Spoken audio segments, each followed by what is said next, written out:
Olá pessoal, tudo bem? Como todos sabem, a Covid-19 causada pelo novo coronavírus se espalhou rapidamente pelo mundo após os primeiros casos serem reportados em Wuhan, na China, em dezembro de 2019, impactando tanto a economia mundial quanto os sistemas de saúde de todo o mundo. Desde março deste ano, quando a Organização Mundial da Saúde classificou a Covid-19 como uma pandemia, vários países implementaram diversas medidas de distanciamento social, isolamento e quarentena para evitar a propagação da doença. E, para vencermos essa pandemia, precisamos combatê-la em duas frentes, salvando vidas, evitando o colapso dos sistemas de saúde e protegendo a população dos impactos econômicos, especialmente os mais vulneráveis. Para isso, é importante que profissionais da saúde, autoridades governamentais e a população tenham acesso a informações confiáveis sobre a propagação e impactos da doença. Por este motivo, hoje eu vim comentar sobre o resultado de um estudo científico realizado por pesquisadores do Instituto de Matemática e Estatística da USP, em parceria com a empresa Inloco, onde foram utilizados dados de geolocalização de celulares e técnicas de matemática aplicada e estatística para estudar a propagação da doença dos estados de São Paulo e Rio de Janeiro. A Covid-19 é transmitida de pessoa para pessoa.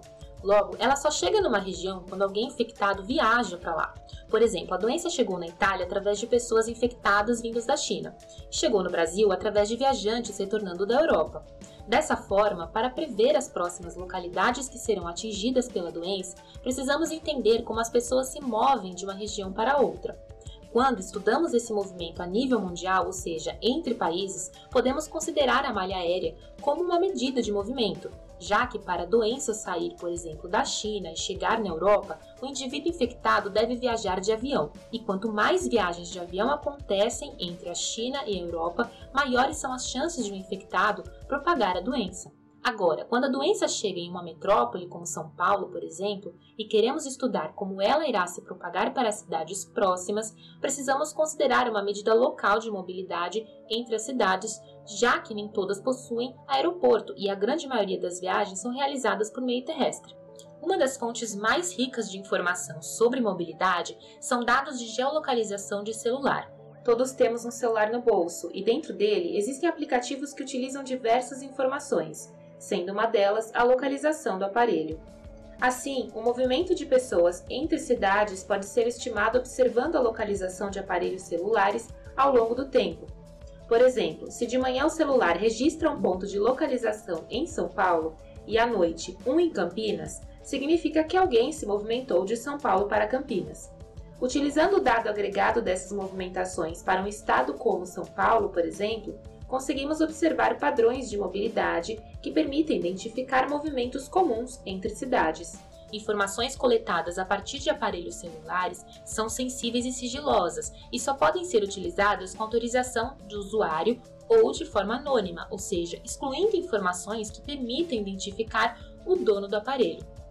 Assim, tanto a Inloco quanto pesquisadores tomaram todas as medidas cabíveis para manter a anonimidade dos usuários, protegendo sua privacidade e nenhum tipo de informação pessoal foi utilizada na pesquisa.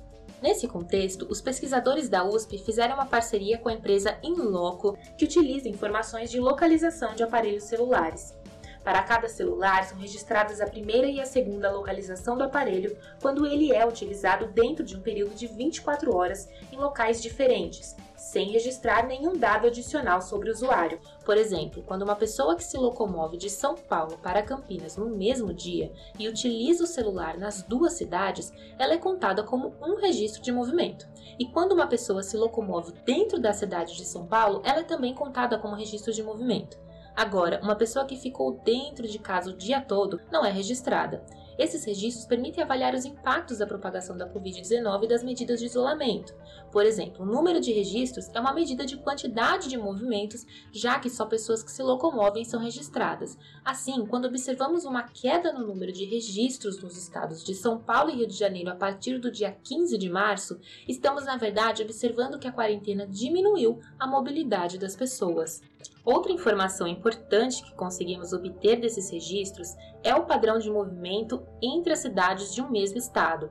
Como um exemplo, vamos considerar o padrão dos movimentos saindo da cidade de São Paulo em um dia do mês de março. Nesse mapa, as cores representam a proporção dos movimentos saindo da capital para cada cidade do estado, sendo que quanto mais escura a cor da cidade, mais pessoas se movimentaram de São Paulo para ela, de acordo com os registros. Aqui vemos um padrão bem interessante. A maioria dos registros é de movimentos dentro da cidade de São Paulo, que é a região mais escura do mapa, seguido de movimentos para cidades da região metropolitana e algumas cidades do interior do estado. Um padrão mais ou menos igual é observado nos movimentos da capital do Rio de Janeiro para outras cidades do estado. Esse padrão observado em março de 2020 está muito próximo do padrão observado em março de 2019. Assim, dentre as pessoas que ainda estão se movimentando durante a quarentena, o padrão de movimento continua o mesmo. Concluímos então que as medidas de isolamento diminuíram a quantidade do movimento, ou seja, há menos pessoas se movimentando durante a quarentena, mas as pessoas que ainda se movimentam no período de isolamento continuam se movimentando da mesma forma como faziam antes. Tendo esses dados de mobilidade durante a pandemia, o próximo passo é utilizá-los para entender como o novo coronavírus irá se espalhar dentro de cada estado. Para isso, utilizamos um modelo matemático de propagação espacial de doenças que busca projetar como a Covid-19 irá se espalhar a partir das capitais de São Paulo e do Rio de Janeiro para as demais cidades desses estados. Esse modelo, desenvolvido por matemáticos aplicados da USP, considera a propagação da doença dentro de uma cidade e entre as cidades de um estado. Como já disse, a transmissão do vírus se dá pelo contato social, e uma pessoa sem o vírus contrai a doença quando ela entra em contato com indivíduos infectados que podem tanto morar na mesma cidade como terem vindo de outras. Dessa forma, conhecer o padrão de mobilidade dentro do estado nos permite projetar como vai acontecer a transmissão da doença entre as cidades ao longo do tempo. Utilizando os registros da localização, foram simulados possíveis cenários da propagação da Covid-19. Nesse vídeo, vemos um exemplo de como a doença pode se espalhar a partir da cidade de São Paulo, onde observamos que ela primeiro se espalha para a região metropolitana, seguida de cidades próximas do interior e, por último, para centros mais distantes.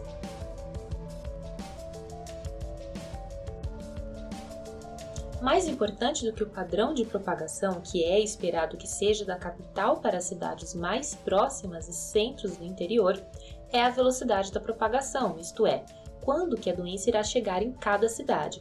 Se ela se espalhar de maneira rápida, atingindo várias cidades ao mesmo tempo, os recursos disponíveis para combatê-la podem não ser suficientes, causando um colapso no sistema de saúde. Por outro lado, se a doença se espalhar mais devagar, os recursos podem ser destinados gradualmente, atendendo os lugares em que eles forem mais necessitados. Agora, de acordo com as simulações do modelo de propagação, essa velocidade está associada à quantidade de movimento entre as cidades. Nesses mapas, vemos que a intensidade projetada de infectados para o dia 20 de abril muda drasticamente quando temos mais movimento de pessoas comparado com quando há menos movimento. O mesmo também é observado no Rio de Janeiro. Assim, medidas de isolamento que buscam diminuir a mobilidade das pessoas podem ter grande influência no tempo que o coronavírus leva para chegar em cada cidade do estado. Conforme observado nas simulações, a velocidade de propagação da doença depende da quantidade de movimento entre as cidades. Isto é, quanto mais pessoas estiverem se movimentando, mais rápido a doença vai se espalhar. Por outro lado, a ordem das cidades em que o coronavírus vai chegar primeiro é aproximadamente a mesma, independente do número de pessoas que estão se movimentando. Por exemplo, se tivermos muita movimentação dentro do estado de São Paulo, podemos ter que a doença chegará em Campinas em uma semana. Enquanto, se tivermos pouca movimentação, pode ser que ela chegue lá apenas depois de um mês. Mas, de qualquer forma, a doença irá chegar antes em Campinas do que em outra cidade do interior mais distante da capital, pois sabemos que o fluxo de pessoas de São Paulo para Campinas é mais alto do que de São Paulo para outras cidades do interior. Os modelos simulados classificaram cada cidade de acordo com o risco da doença alcançá-la primeiro. Isto é, cidades com maior risco provavelmente vão sofrer os impactos da doença primeiro. Vemos que as cidades com maior risco no estado de São Paulo são aquelas da região metropolitana, juntamente com alguns centros do interior como Campinas, Baixada Santista, Sorocaba, Ribeirão Preto, São Carlos e São José do Rio Preto. Observe que o risco está associado com a distância até a capital, embora haja centros do interior com alto risco que estão um pouco mais distantes. No estado do Rio de Janeiro, também observamos que as cidades com maior risco são aquelas mais próximas à capital, pertencentes à região metropolitana, com algumas exceções, por exemplo, Campos dos Goytacazes e Macaé, que possuem um risco médio. O modelo de propagação de doenças apresentado aqui é uma simplificação da realidade, pois não leva em consideração fatores que influenciam a disseminação da doença, como movimentação entre bairros de uma mesma cidade, viajantes que trazem a doença de outros estados e de fora do país, ou números de pessoas que possuem anticorpos e podem não estar suscetíveis à doença. Ainda, a estrutura matemática do modelo é adequada apenas para o início do período de propagação. Logo, sua projeção só pode ser feita para poucas semanas. Entretanto, as simulações dão evidências de como o espalhamento irá ocorrer entre as cidades dentro dos estados de São Paulo e Rio de Janeiro, atingindo primeiro as regiões metropolitanas e os centros do interior, antes de se espalhar por todo o estado. Essas informações são importantes para gestores públicos e profissionais da saúde que precisam decidir para onde destinar recursos escassos. Ainda, a pesquisa também mostra a importância da diminuição do fluxo de pessoas na desaceleração da propagação da Covid-19. O estudo apresentado aqui foi realizado pelos pesquisadores do Instituto de Matemática e Estatística da USP, com apoio da empresa Inloco e da FAPESP. Esse vídeo foi produzido com apoio de nós, da LM Assessoria Estatística. O relatório completo do estudo você encontra no link aqui na descrição. Espero que tenham gostado e até a próxima!